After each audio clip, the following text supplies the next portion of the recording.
Ang tocino, pagka pinirito mo, bakit? Pag may edad yung baboy, okra, yan. Okra? Liliit ba? Liit? Sasabihin ng customer mo, ano ba naman yung... Baboy mo, kumpo. Oo. Ganito, kumpo. Ako mo na rin yung nadali, ba? Bakit yung nadali? Ha?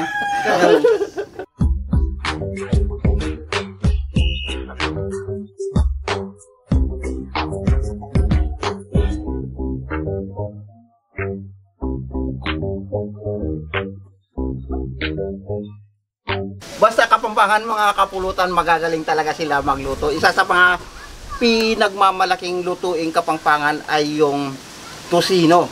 Siyempre naman, lahat tayo alam ang tocino. Pero may isa pa, dahil nga sa galing nila, na-invento na naman nila ang isa pang klase ng tocino gamit ang karne ng kalabaw. So ngayon, meron tayo ditong kalabaw. Yan ang gagayahin naman natin ngayon. Ang tawag sa Kapampangan ng lutuing ito, mga kapulutan, ay pendang damulag.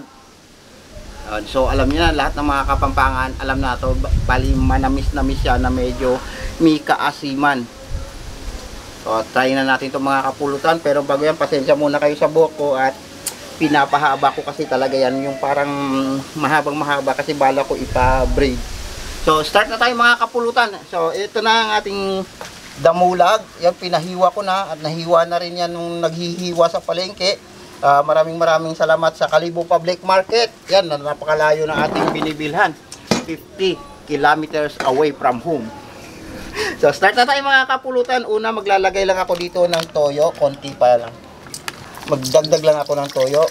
Sa toyo natin mga kapulutan, maglalagay tayo ng madaming bawang. Importante yan. Madaming bawang at sweety powder. Pamintang durog. Madami din, kasaba starch, at syempre hindi mawawala yung ating frog powder. Pero kung gagayahin nyo itong mga kapulutan, siguro ganito lang muna kadami try nyo, kasi alam nyo naman yan, parang preservative na, parang pampalambot din ng karne. Pag sobra yan, medyo pangit din. So mix lang natin to dito.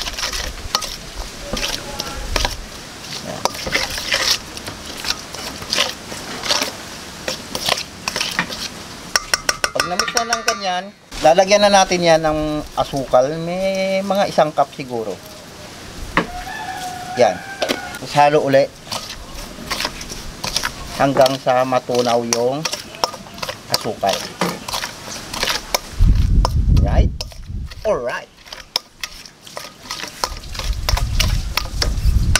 So, pagkatapos nyan mga kapulutan, ilalagay na natin ang ating damulag.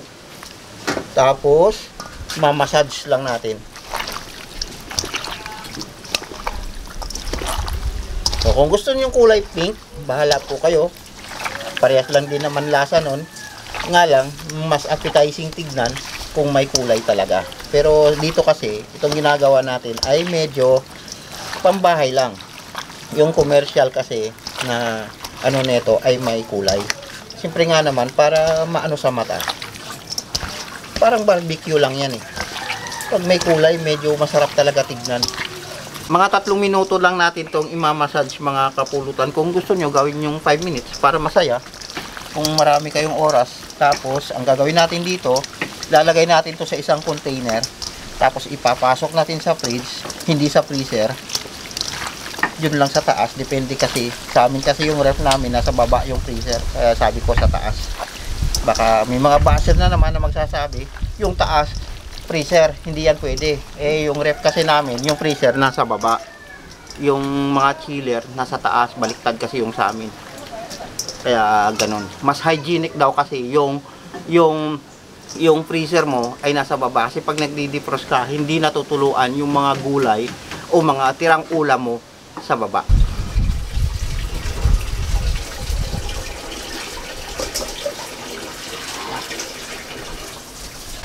At pagkatapos nating mai-container mga kapulutan itong ating ginawang pendang damulag. So dahil 3 araw pa yan bago natin matikman kung ano nga ba yung lasa niyan. Kapulutan, eto na yung yung carabif natin. So ang ginawa nating pendang damulag. Actually 4 na araw na to.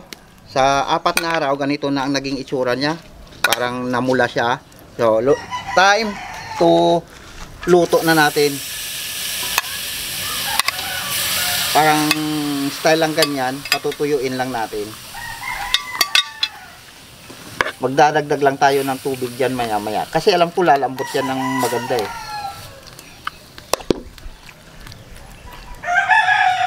Magdagdag lang ako ng konting water dispenser.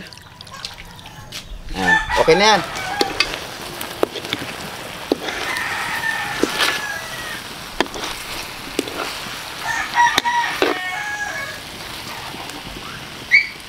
Kapulutan, okay na ito. Saglit lang.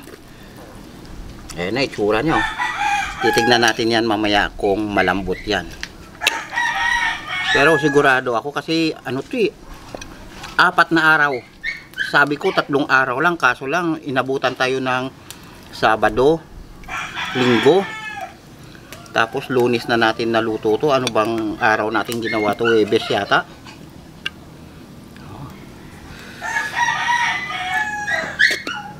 Sana lang may medyo maasim na to. Kasi ang Pindang Damulag mga kapulutan, may kaasiman yan eh. Maasim talaga yung lasa niyan. So, try natin to kung may asim nga. Gwapo daw? Sino gwapo? Wala. Ha? First time kong makatikim nito, kaibigang Matit sa San Fernando, Fernando Pampanga. Pangga. Hindi Pampanga. Pam Yung nagsalita niyan, bisita natin. Speaking of Pampanga. Pampanga. Speaking of Pampanga, come here. Sorry. Ito ang gwapo. Ay, ito talaga ang gwapo. Pampanga. Pampanga. Yung Well, Pampanga. Pampanga. Shoutout sa mga taga Pampanga dyan, magagaling magluto yung mga kapampangan nating kapulutan. Ang sarap ng pulutan ni Master ah. Ay, natural, natural. Pendang Damulag. I-try natin. Sino damulag? Alangan naman yan, maliit yan. Karni naman. Hindi damulag. Yung karne? Oo. Ala, yun na, nahiya pa. Kunin mo na, huwag mo niya. Dukutin mo na, yan na, sige na. Salbit mo na yun, kunin mo na. Laki ah. Di kaya ko ano muna. Sus, nahiya ka pa eh, gusto mo namang malaki. Kaya nga yan ginawa mo dahil gusto mo, tapos pipihakin mo pa. Malaki talaga sa Miguel Borbon. Malalaki ang hiwa. Yeah, malaki ang Malaki ang mga hiwa. Nahihiyaan pa tayo. no? Sub na ni. Oo, yan. Oh, mansigangkit. Kita, Yeah. sabayan natin tong damulag na to. Ba, inutod na. Ito Ay, papasok namit? pa tayo yata kamay ah. Ah, Lamit yun.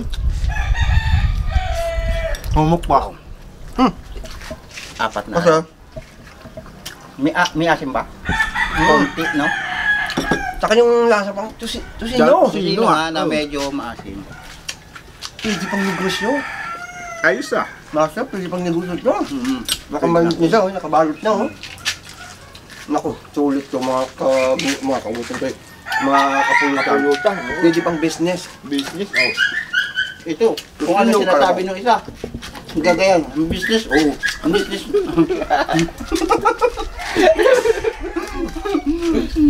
Ayan. Gusto ko siya. Tapos na, Oo, Sarap na Hindi! Hindi! Bakit? Java rice. Java rice? Katakan. Partner. Diba? Java rice, no? Kung may part ka din na malaikid. Di ba, Java rice? Oh, Java rice. Ano yung Java rice? Oh, Ano kulay? kulay dilaw. Yun, masarap yun. Oh, dilaw na kanin. Ang partner dito. Java rice. Yan. Sarap. Sarap. Talaga yung lasa ng kalabaw. May litid, pero Ito, pati yung litid, lumambot. Oh, lambot. Bo. Yung, Sunod sa sasabihin. ano ba yung mga nilalagay mo dito, Mas? Bakit ganito ka, ano itong lasa nito? Ito? Yan. Sukal. Pingsor. Pink sure. Pingsor daw. Pink kulay pink. So, pingsor yan mga Pinsor. Nanapunin niyo mga kapulutan, pinsor. Pingsor. Huwag niyong kalimutan maglagay ng pinsor. Sure na sure. Ano ba ito? Kasama ko na ito. Ano? Pink sure. Pinsor. Pinsor. Sure na sure. Sure na sure. Kulay pink din eh. Saan kaya planeta nang galing to? Yung UFO. Yun, tsaka bawang. Hindi, huwag nyo nalagyan ng sibuyas kapulutan.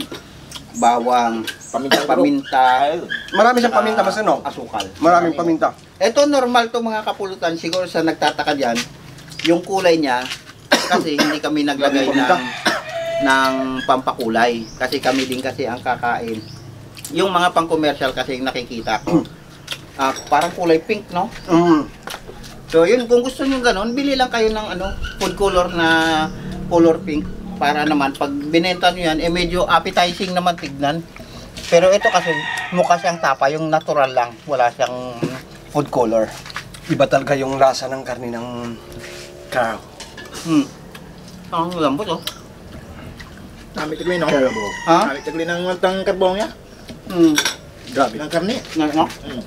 Manamis-namis, may asin siya. Mm. Yung lasa. Yun ang hinahabol kasi di ba nung unang araw, tinikman natin, wala pang asim.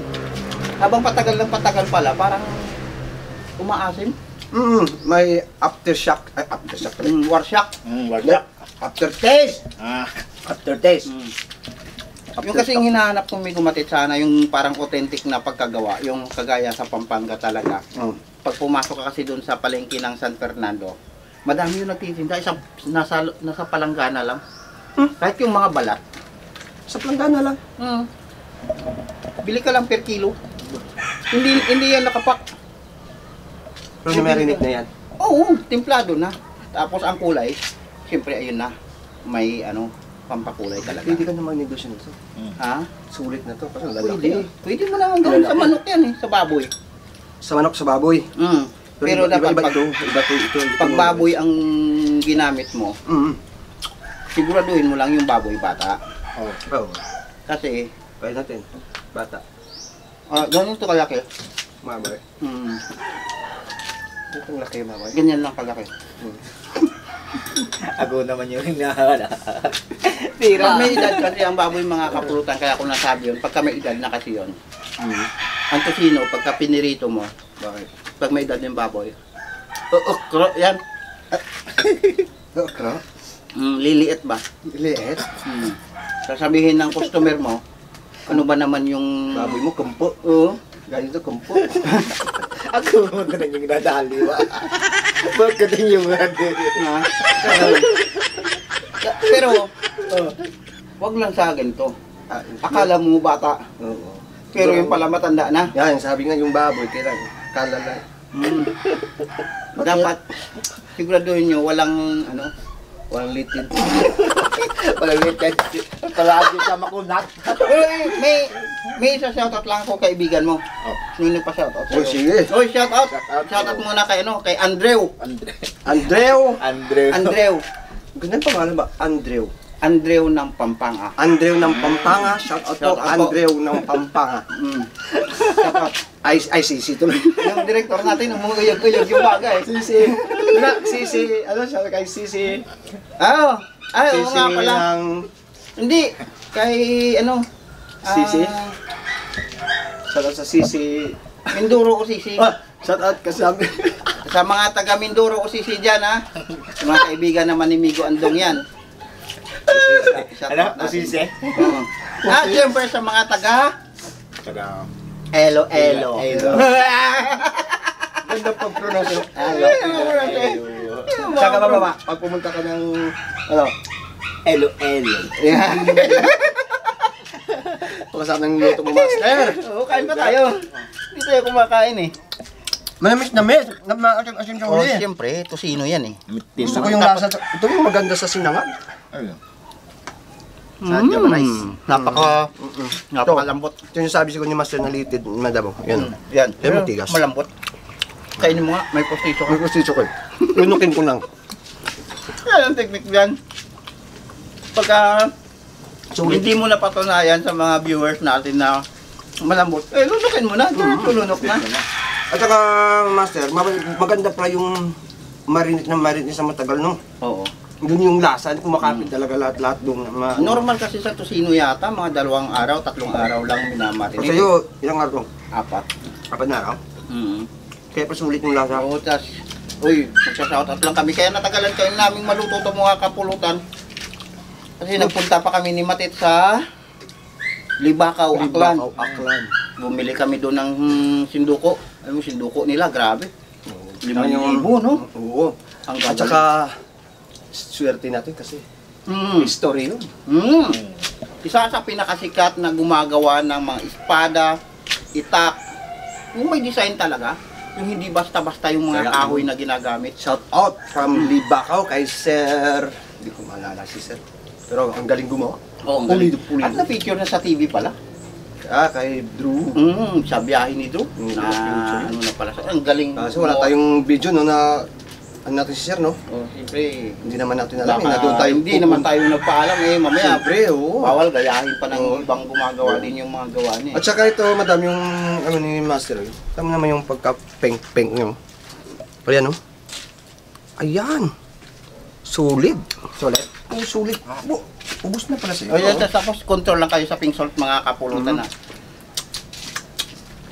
Ang sarap. Napapasulob na ako. Yan, maraming salamat mga kapulutan. Maraming salamat sa inyo mga kapulutan.